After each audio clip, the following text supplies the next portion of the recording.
Hello and welcome to Weekend Investing Daily Bites. Today is 5th of January and we're shooting episode 158.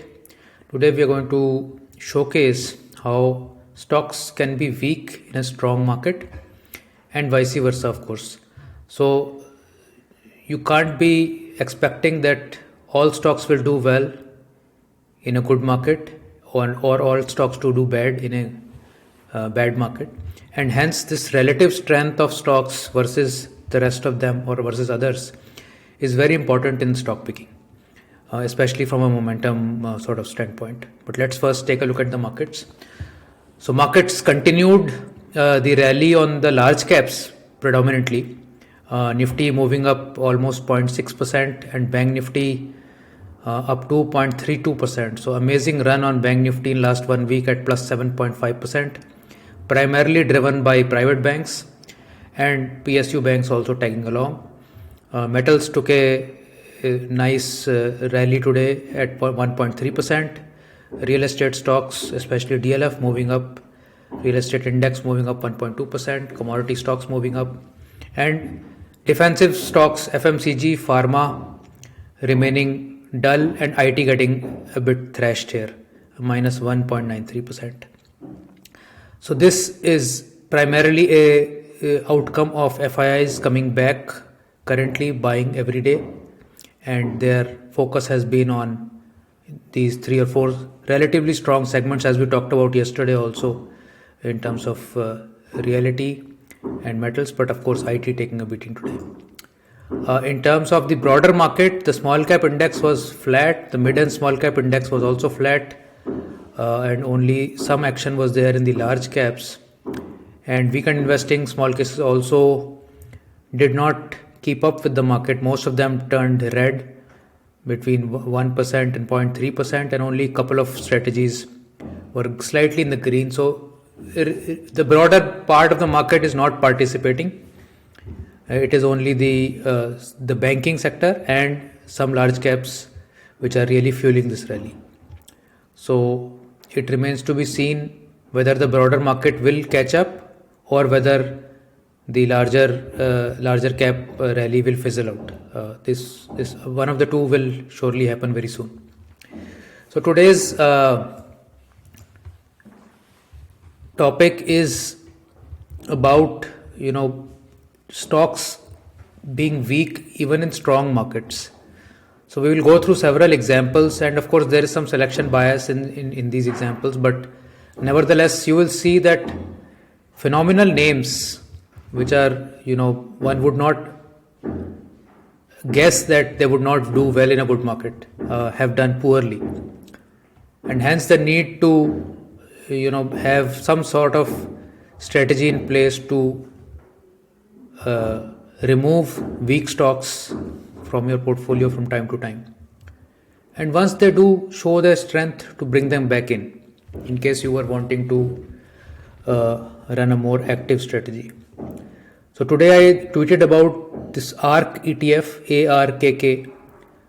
This is the ETF run by Cathie Woods, very popular personality, and investing in innovative ideas, and that's how the ETF was sold heavily to people, that this is innovative ideas and this flew very well.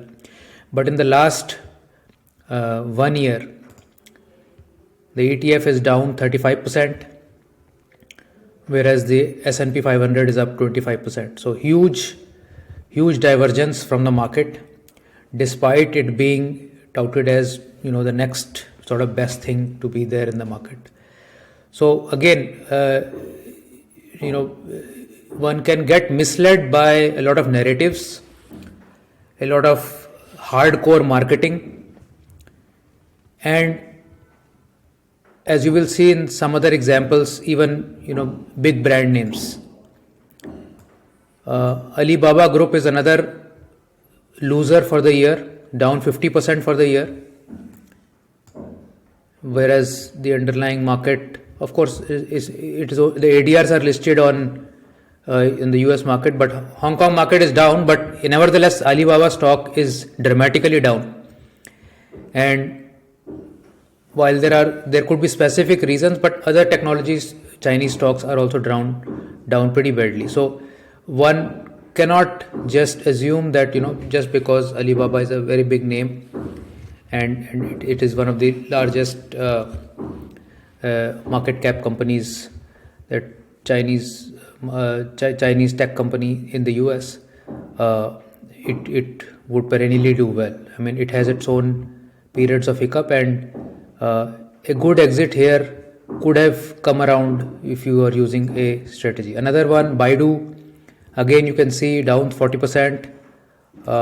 Another one, Tencent, very very popular company, down 25%. So it is not a question of the rates will come back, the stocks may come back, but you've lost the opportunity of time. Time is the essence in investing, and if you can remove weakness from your portfolio and replace it with strength, that's a sort of a double tailwind for you.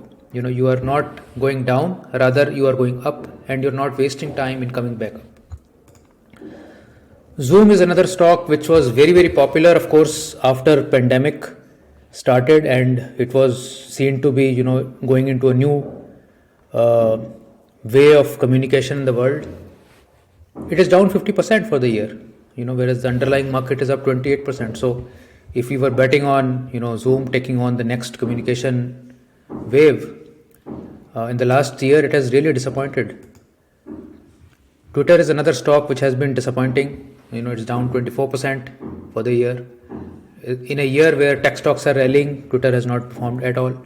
So a lot of these names, Zoom, Twitter, Tencent, I mean, these are big names, very big market shares, respectable names, clear, good quality management, everything is fantastic, but the stock is not performing. We can also look at the Indian stock market here.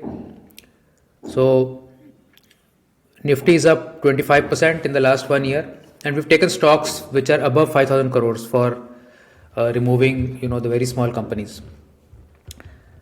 And you can see there are some very big names here which have not done well.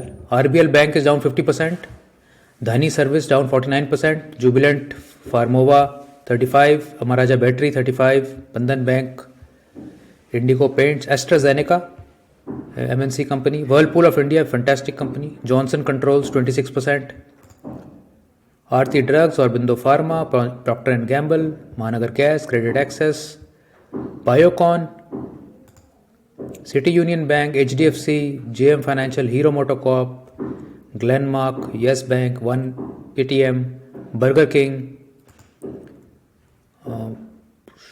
So many fantastic, good quality names, branded names, but they have not been able to perform this year. ICICI Lombard. So, long point short, there are ways in which you can keep the weakness out of your portfolio.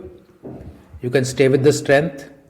You can play long-term momentum strategies. Momentum need not be seen as a very short-term strategy. You can play them on a long-term basis as well. What this does is it keeps you out of pain. And when you're out of pain, trust me, life is very beautiful. And even if the strategy may yield you, few percentage less than what you would have yielded by buy and hold, you would have, not gone through all that pain and uncertainty that can really, work upon your ulcers. So this is something that one should take into account and invest in, stocks that are doing well in a good market. So as a summary of the lessons drawn, bull market does not mean that all stocks will do well. So your portfolio that you're holding may or may not do so well as it could, and hence you cannot just fall back on the fact that market is in a bull run, so my stocks will ultimately do well. Popularity may not guarantee performance, as we have seen very big names have not done well. So I mean, good management, quality management, popular stocks may not do well, at least in the short and medium term. Long term, maybe yes, but maybe not.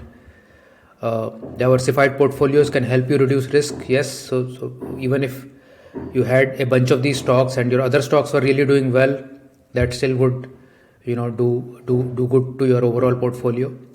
And of course, having proper exit strategies in place. So very good quality names, very good companies, fantastic managements can also do badly. And hence, you must have an exit strategy in place and have a entry strategy. Even if you exit some good names, once they do confirm to you that they are back on track, you can buy them again. Not really an issue.